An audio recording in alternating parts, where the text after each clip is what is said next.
a short video as a way of a reminder, as if you might need a reminder.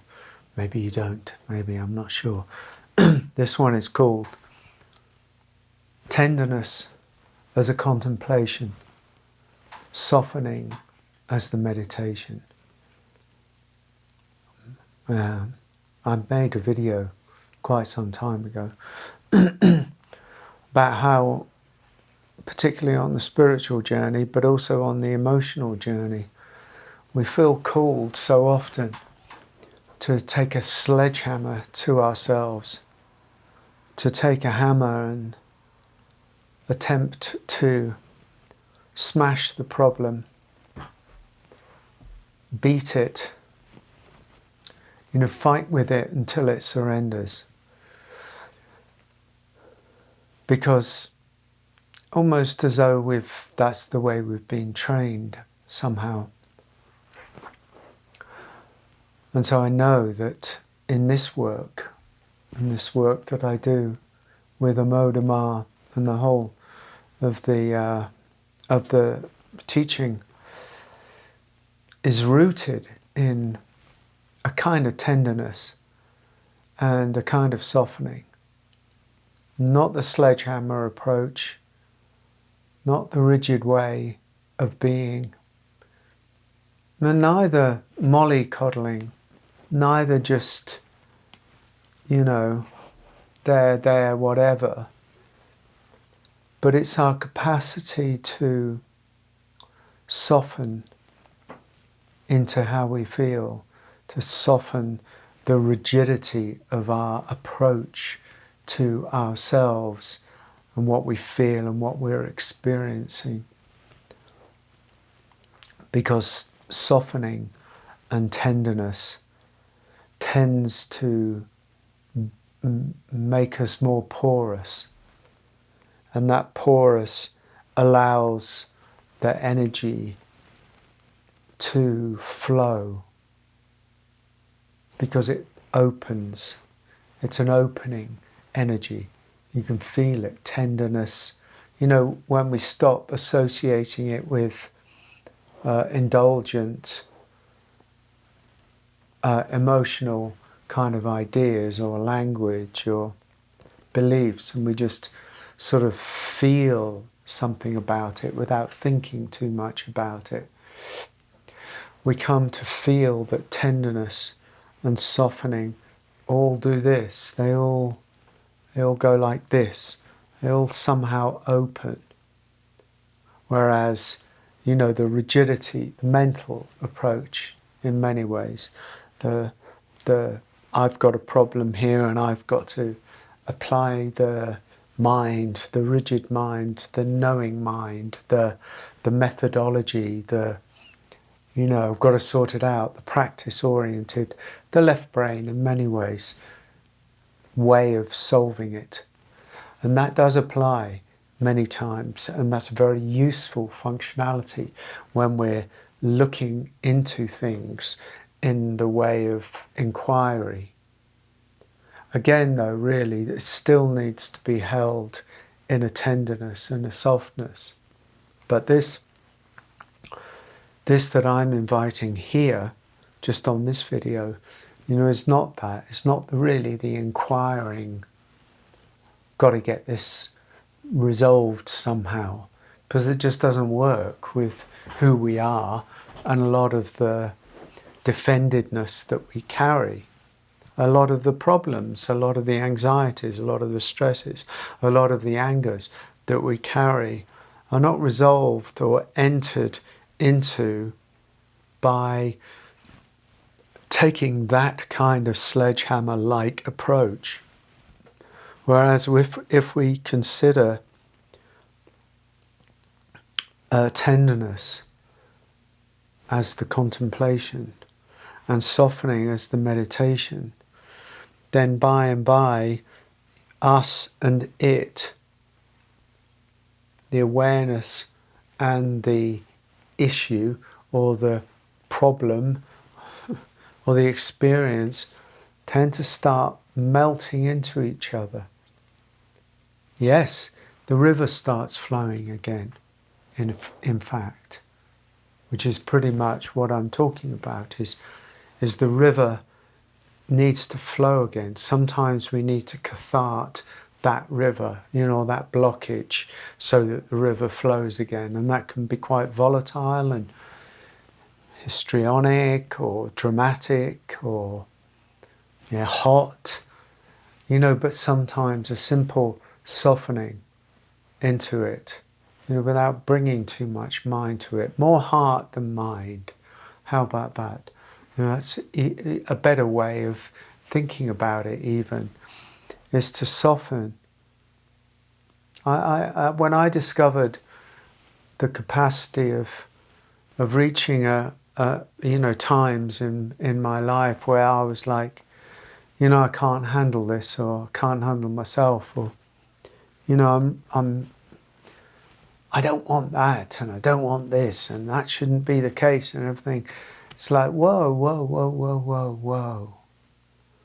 Soften down, buddy. Literally. Literally. Children get het up, don't they? We were children and we got het up. Well, there were different ways of dealing with it. I know, my parents struggled, and a lot of parents struggle because our het upness tends to trigger the parent, and then the parent in their way, it triggers their own childhood, and so we go back and back and back into history, and they would have a tendency to be punitive, to want you to stop through force, through this kind of, no, stop now. And I'm not talking about parenting, I'm just using it as a metaphor. But we have the tendency to do that now, so we get carried away on the energy of a certain het-upness with ourselves, with what we feel, with what's happening, with whatever experience it is, and that het-upness tends to tighten us up. And so then we come with our sort of punitive, controlling, kind of let's resolve this right now sort of mind, more mind than open heart, and that just feeds the issue. It doesn't actually calm anything down, and there are more resolutions that come through kindness and tenderness and softening than there are in many ways, certainly in the human condition, than come in the other ways, because the softening tends to open areas that were closed. That's really what it's all about in us, on the human level of the spiritual journey. It's about opening areas that were previously closed to our awareness or to our experience. The fearful, the anxious, the scared, the angry, the withdrawal, the controller, the compensator. All of these kind of ways of being that we carried around as a way of coping with childhood, the dysfunction of childhood. And so we've carried those tactics, those strategies, those ways of being into our lives. And so if we want to open, which many times we do have to do that on the human side of the spiritual path, ultimately it's all the same. It's spiritual and the human are just, the same thing ultimately. But I'm trying to be as clear as I can just for this conversation. And so if we want to open to aspects of ourselves that need to come home so that the river starts flowing again, well, then we have to be tender. And that tenderness doesn't have a practice, that tenderness doesn't have a strategy, that tenderness doesn't have a method of how do I do this. It simply opens to the best that it can. We have an unconditionality in us. and we have a child in us. We are the unconditionality, and we are the child, both ways. And so, in effect, the closure, the tightness, the wounded child is just asking to be healed or held by the adult in us. We are both. We are adult, we are child. And eventually it doesn't really matter which one is which. But for a long time on the journey, the child is pushed down, smothered, denied, repressed in some kind of way, trying to get the attention of you, trying to get the attention of the adult, and to the point where some situation might happen, and then the child takes over, and there's some of the het upness, and then you as consciousness, you as the adult awareness, becomes identified with the child, and that's all there is until it calms down again.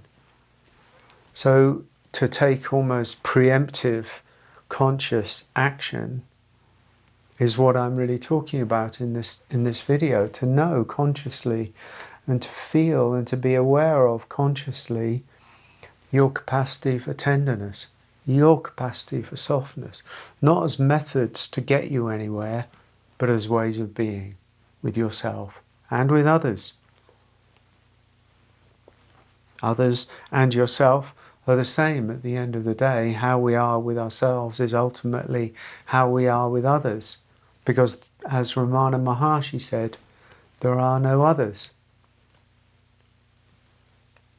This is it.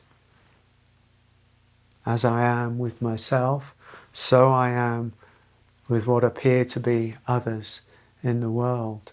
And so if I can develop my own capacity to be more open with myself, more loving with myself, more soft with myself, more tender with myself, then by and by I'm able to be that way with others.